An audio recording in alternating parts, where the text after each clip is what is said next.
ज़्यादा डराने वाली बात ये रहती है जब उसके परिवार वाले रोते हैं, चीखते हैं, पुकारते हैं तो आत्मा झंझोड़ देती है कि ये डेड बॉडी ऐसी आई है कि इसका चेहरा तक नहीं देख सकता। बहुत झंझोड़ने वाली स्थिति है, इसलिए मैं सिर्फ यही कहना चाहूँगा, डिस्टेंसिंग बना कर रखें, मास्क लगा कर रहें, बस यही तुम्हारी सेफ्टी है, यही तुम्हारा हुआ।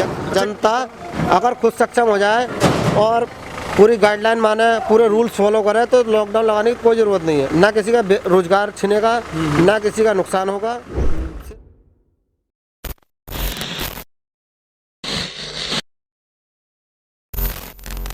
मशहूर शायर राहत इंदौरी का एक शेर है कि तेरे परचम तले कितनी लाशें हैं गिनवाऊं क्या। आज वो शेर सही होता नज़र आ रहा है।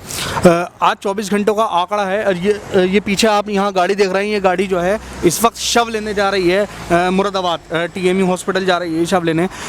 तो आज का जो आंकड़ा है वो 2 लाख से ज़्यादा जो है 24 घंटे में केस आए हैं और 2103 मौतें अब तक हो चुकी हैं जब तक मैं रिपोर्टिंग कर रहा हूँ। मौतों की बात चली है तो वक्त ऐसा आ गया है कि अपना अपने को नहीं पहचानता है, वक्त ऐसा आ गया है भाई भाई को नहीं पहचान रहा, इस तरह का माहौल आ गया है। हमारे साथ एक ऐसे शख्स मौजूद हैं जो पिछले लगातार 1 साल से, ये एम्बुलेंस ड्राइवर हैं, लगातार 1 साल से जो हैं वो कोरोना के पेशेंट होते हैं जिनकी डेथ हो जाती है, उनको घर छोड़ कर आते हैं। भाई सबसे पहले तो थैंक यू और स्वागत है आपका हमारे चैनल में द पब्लिक व्यू। आपने हमें टाइम दिया इतनी बिजी शेड्यूल के बीच। ये बताइए, मतलब एक भावनात्मक दबाव भी होता होगा आपके ऊपर कि मतलब किसी के फादर के मान लीजिए शव लेकर जा रहे हैं आप, तो उनके बच्चे कह रहे हैं कि हमें एक बार दिखा दिए और CMO साहब को मना होता है ऊपर से, तो एक भावनात्मक दबाव, तो उस टाइम क्या सिचुएशन होती है? एक्चुअल क्या ऐसा होता है, कुछ लोग जो है हमको ज़्यादा ही दबाव देते हैं कि मतलब हमारे डेड बॉडी का चेहरा दिखा दीजिए, मगर हम उनकी बात नहीं मान के, एक गाइडलाइन जो हमारी गाइडलाइन ऊपर से आती है कि चेहरा नहीं दिखाना है, डेड बॉडी नहीं दिखानी है, काफ़ी प्रेशर रहता है, हम उनको साफ मना कर देते हैं और हम ये कहते हैं चाहे हमारी जान चली जाए चेहरा नहीं दिखाएंगे, क्योंकि ये पॉजिटिव डेड बॉडी है और अगर ये चेहरा देखते हैं तो इनका पूरा घर संक्रमित हो जाएगा। इसलिए हम साफ साफ मना कर देते हैं, उनको सीधे घर नहीं लेके जाकर के सीधे शमशान घाट लेके जाते हैं या कब्रिस्तान। उनका जो भी उनका करना होता है वो सीधे शमशान घाट में या कब्रिस्तान में ले जा करके उनका अंतिम संस्कार किया करते हैं। हाँ, और वो हमारे सामने ही होता है, PPE किट पहनते हैं, उनके शव को उठा करके उनकी चिता पर रखते हैं या लकड़ी वगैरह जो भी लगाते हैं, उसके बाद उनका अंतिम संस्कार होने के बाद ही हम आते हैं। क्या पता ऐसा होता है कि अंतिम संस्कार ना हुआ और वो घर वाले आ गए, सब देख लिया, तो पूरी हमारी जिम्मेदारी रहती है जब तक काम पूरा ना हो जाए, जब तक वहाँ से हम हटते नहीं हैं। अच्छा, एक घटना सामने आई थी अभी 2 दिन पहले मुरादाबाद की कि पेशेंट की अदला बदली हो गई थी, मतलब जो हिंदू की डेड बॉडी थी वो मुसलमान के यहाँ चली गई, जो मुसलमान की थी वो हिंदू के यहाँ चली गई। तो ये लापरवाही किसकी वजह से होती है? एक्चुअल क्या है, ये मेरे संज्ञान में नहीं थी, ना ही मुझे पता चला, ये इंटरनेट जो चल रहा है इसके अकॉर्डिंग मुझे पता चला कि भाई ऐसा ऐसा हुआ। और क्योंकि इतने पेशेंट लेके आते हैं, कभी आपके साथ हुआ कोविड का कोई टेस्ट हुआ आपका? टेस्टिंग में कराता हूँ। टेस्टिंग कराते हैं, आपको एक भी बार इससे संक्रमित नहीं? परमात्मा की कृपा है मेरे ऊपर। वैक्सीनेशन कितनी बार? वैक्सीनेशन 2 बार करा लिया। वैक्सीनेशन, एक वैक्सीनेशन कोविड शील्ड और कोविड को, दोनों वैक्सीन मेरे लग चुके हैं। अच्छा, इस बीच आपको 1 साल हो गया, अच्छा खासा एक्सपीरियंस हो गया, सबसे ज़्यादा डराने वाली बात आपको क्या लगी? सबसे ज़्यादा डराने वाली बात ये रहती है जब उसके परिवार वाले रोते हैं, चीखते हैं, पुकारते हैं तो आत्मा झंझोड़ देती है कि ये डेड बॉडी ऐसी आई है कि इसका चेहरा तक नहीं देख सकता ये व्यक्ति। अच्छा, हाँ, इस तरह का भावनात्मक प्रेशर भी आपके ऊपर रहता है। परसों सुबह 5 बजे जब मैं dead body last dead body जब परसों सुबह जब मल्लक शाह जारत पर लेकर के गया था तो उसकी फैमिली, उसकी बेटी, उसके बच्चे रो रहे थे, तो मैं यहाँ पर आकर के सो गया था। जब मुझे हिम्मत नहीं हो रही थी कि मैं घर जाऊँ ही नहीं जाऊँ, तो मैं यहाँ पर इमरजेंसी सो रहा था। उसके बाद मैं घर नहीं गया, पहले अपने रूम पे गया, रूम पे नहाया धोया, जब मैं घर गया, मगर बहुत झंझोड़ने वाली स्थिति है, इसलिए मैं सिर्फ यही कहना चाहूँगा, डिस्टेंसिंग बना कर रखें, मास्क लगा कर रहें, बस यही तुम्हारी सेफ्टी है, यही तुम्हारा हुआ है। अच्छा, कितना आप इत्तेफाक रखते हैं ये 2 दिन के लॉकडाउन से? क्या 2 दिन का लॉकडाउन पर्याप्त होगा?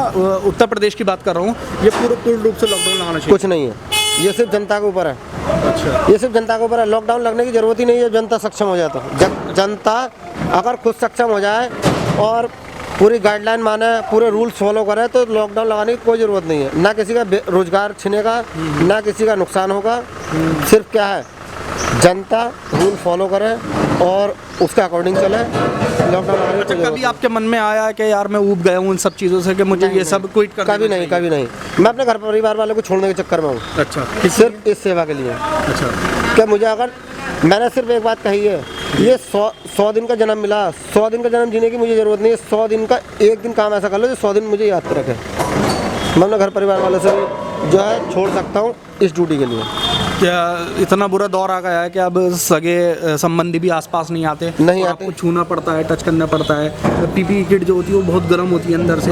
कभी आपके साथ ऐसा हुआ कि कभी आपकी तबीयत बिगड़ी है? क्या हुआ था? जब TMU से मैं आ रहा था डेड बॉडी लेकर के, तो बिंगर जो गाड़ी होती है, जो शब्बाहन गया था, उसका बिंगर का जो इंजन बराबर में रहता है, उसकी जो गर्म भाप रहती है, सांस लेने में दिक्कत, पसीना यहाँ से आ रहा था आंखों में जब पसीना आता है तो नमकीन टाइप का होता है, आंखें चुभती हैं। मैं बेहोश हो गया था शमशान भूमि संभल में। मैंने पीपी किट फाड़ के फेंकी, उतारी, पानी पिया, बेहोश हो गया। फिर दोबारा पीपी किट पहन करके मैंने डेड बॉडी उठाई, फिर उसका अंतिम संस्कार किया। तो भाई हमारा चैनल द पब्लिक व्यू जो है आपके हौसले को, और आप जैसे जितने लोग हैं जो इस ऐसे इमरजेंसी के दौर में भी लोगों की सेवा करने के लिए पीछे नहीं हट रहे हैं, सलाम करता है, सैल्यूट करता है। और आपसे कुछ सीखना चाहिए। जनता से क्या आप आखिरी संदेश? जनता से मैं और सरकार को, जनता और और प्रशासन को। जनता, सरकार और प्रशासन, देखिए मैं स्वास्थ्य विभाग कर्मचारी हूँ, मैं सच बोलूँगा, सच के सिवा कुछ नहीं बोलूँगा। सरकार और प्रशासन अपनी पूर्ण रूप से सबकी सहायता कर रहा है, मगर जनता नहीं सुधर रही। जनता ये कह रही है मुझे नहीं हो सकता। जिस दिन जिसका हाँ होता है ना, उसको पता चल जाती है कि ये होता है। अपनी प्रोटेक्शन और अपनी परिवार की ज़िंदगी को दांव पर लगा कर बाहर निकल रहे हैं लोग, समझ नहीं पा रहे हैं। लॉकडाउन लगाने की ज़रूरत नहीं है, अगर ये गाइडलाइन आप जो है समझ लें इस चीज़ को। लाइटली ले रहे हैं लोग इस चीज़ को, लाइटली ले रहे हैं, मजाक समझ रहे हैं इस चीज़ को। मैं पॉजिटिव हूँ, मुझसे तो 10 को दूर भागेगा। तेरे घर में कुछ नहीं है, अगर तेरे घर में पॉजिटिव हो तो तेरी स्थिति क्या है? क्यों है? क्योंकि बिना मास्क के तो बाहर निकल रहा है। मैं संक्रमित हूँ, मैंने मास्क लगा रखा है, आप संक्रमित नहीं है, आपने मास्क लगा रखा तो उसका 0% या 1% रहता है। मैं संक्रमित हूँ, मैंने मास्क नहीं लगा रखा, आपने मास्क लगा रहा उसका 5% रहता है। मैं संक्रमित हूँ, मैंने मास्क नहीं लगा रखा और आपने मास्क नहीं लगा रहा तो उसका 99% संक्रमित की पूरी वो है। अब आप खुद सोच लीजिए कि जब 14 दिन के लिए आइसोलेट होता है किसी हॉस्पिटल में, तो उसके ऊपर क्या बीतती है? तौलिया, कपड़े, साबुन वगैरह लेकर के अपने घर परिवार को छोड़ के वहाँ जाता है जी 14 दिन के लिए। क्या पता वो लौट के आए ना आए, क्या स्थिति है। तो यहाँ हमने इनसे बात की, इन्होंने बताया कि बड़ी गंभीर स्थिति है इस टाइम, सब लोग घर पर रहें, मास्क ज़रूर लगाएं, जब बहुत ज़रूरी काम हो तभी घर से बाहर निकलें, अपना ख्याल रखें, अपने घर वालों का ख्याल रखें, घर पर रहें, और जब घर पर रहें तो ज़रूर देखें हमारा चैनल द पब्लिक व्यू।